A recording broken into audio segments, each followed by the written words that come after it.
Selamat pagi semuanya, selamat datang di podcast kami. Pada kesempatan kali ini kita akan membahas materi tentang ideologi sebagai pemikiran politis berdasarkan tulisan Bapak Francisco Budi Hardiman.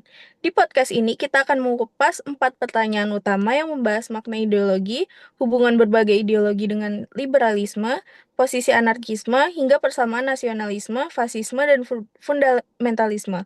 Langsung saja kita masuk ke pembahasan pertama, yaitu apa itu ideologi dalam arti peyoratif dan dalam arti deskriptif. Mengapa demokrasi bukan ideologi? Oke, yang pertama tuh perbedaan makna ideologi dan mengapa demokrasi bukan bagian di dalamnya. Eh, dalam melihat konsep ideologi, konsep ini terbagi menjadi dua kutub. Sabar, zoom dulu. Apa zoom dulu apa? Maaf, maaf. Kakakku suruh parkir yang benar.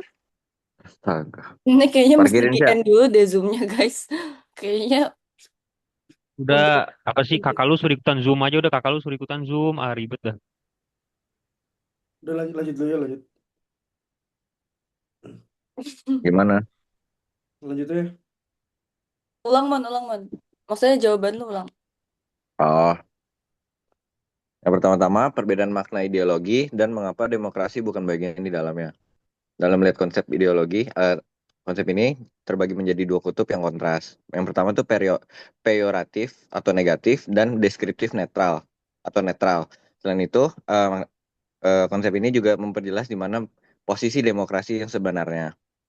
Secara peyoratif, mengikuti tradisi pemikiran Marxian, ideologi dianggap sebagai kesadaran palsu. Maksudnya, ideologi adalah alat manipulasi yang diciptakan oleh kelas penguasa untuk melanggengkan ketimpangan sosial demi kepentingan kelompok mereka sendiri. Selanjutnya, secara deskriptif, ideologi dilihat sebagai pemikiran politis atau filsafat politik. Secara objektif, kita bisa membedah suatu ideologi lewat tiga hal.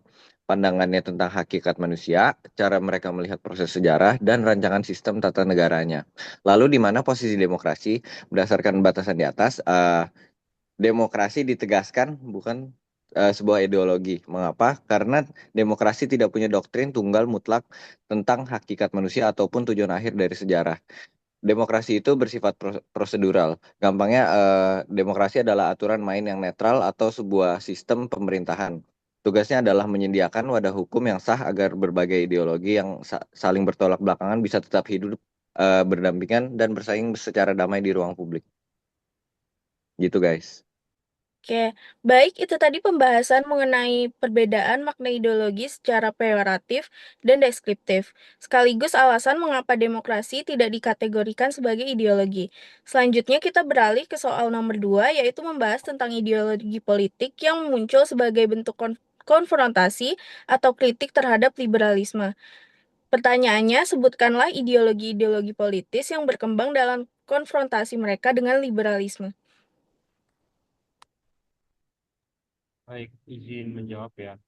Jadi politis yang mengkonfrontasi liberalisme itu sebagai titik tolak modernisasi Barat, liberalisme menjadi pusat dan konfrontasi ideologis, di mana liberalisme di sini melahirkan berbagai pemikiran politik modern lainnya. Nah, di sini sejarah mencatat bahwa hampir seluruh ideologi besar tumbuh dalam rangka mengonfrontasi, mengoreksi, atau menghantam liberalisme konservatisme. Nah, di sini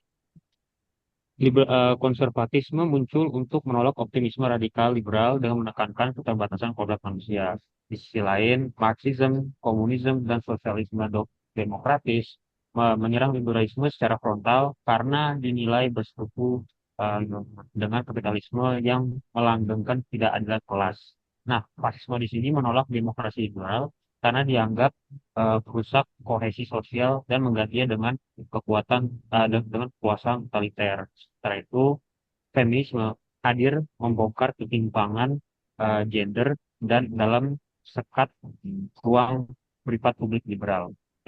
Ekologisme di sini menentang antroposentrisme pas liberal yang merusak alam, dan fundamentalisme di sini bereaksi keras untuk menolak sekularisasi global yang dibawa oleh modernitas Barat. Jadi ideologi politisnya tuh ada feminisme, ada fasisme, seperti saya bilang tadi, ada liberalisme, ada konservatisme, ekologisme, dan masih banyak lagi sebenarnya. Cuman kalau ditaruh di dalam satu skop ini, ya tidak akan memuat waktu ini. Dan kurang lebih itu yang kita. Oke, menarik sekali pembahasan mengenai berbagai ideologi yang lahir sebagai respon terhadap liberalisme.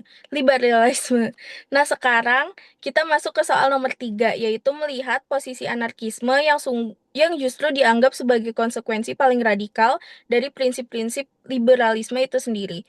Mengapa anarkisme dapat dianggap sebagai konsekuensi liberalisme?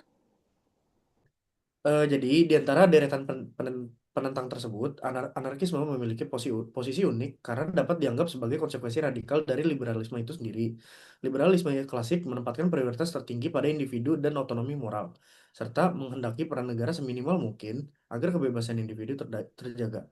Kaum anarkis kemudian menarik kesimpulan yang lebih ekstrim dengan berpendapat bahwa jika kebebasan individu adalah yang utama, maka negara dalam bentuk apapun tetaplah menjadi ancaman dan sumber kendala bagi otonomi tersebut. Oleh karena itu, anarkisme melangkah lebih jauh dengan menuntut penyelapan total atas institusi negara dan hukum demi mewujudkan asosiasi sukarela antar individu yang benar-benar bebas. Dengan demikian, anarkisme tidak merongrong asas kebebasan milik liberalisme, melainkan meradikalinya hingga ke titik ekstrim. Oke, sekarang kita masuk ke pembahasan terakhir, yaitu soal nomor 4. Pada bagian ini kita akan melihat persamaan karakteristik antara nasionalisme, fasisme, dan fundamentalisme dalam merespons modernitas. Apakah kesamaan antara nasionalisme, fasisme, dan fundamentalisme terutama jika dibandingkan dengan ideologi-ideologi modern lainnya? Oke, kesamaan nasionalisme, fasisme, dan fundamentalisme itu ketiganya muncul sebagai respons terhadap krisis modernitas.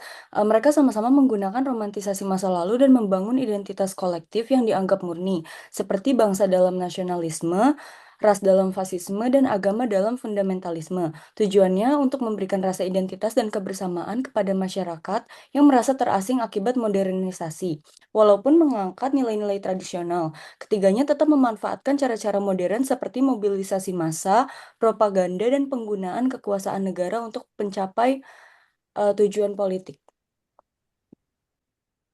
Demikian pembahasan kita pada podcast kali ini. Semoga penjelasan pemahaman kita tentang dinamika pemikiran politik ini dapat berguna. Terima kasih sudah mendengarkan. Sampai jumpa di pembahasan berikutnya. Terima kasih semua. Terima kasih Yes, semua. thank you all.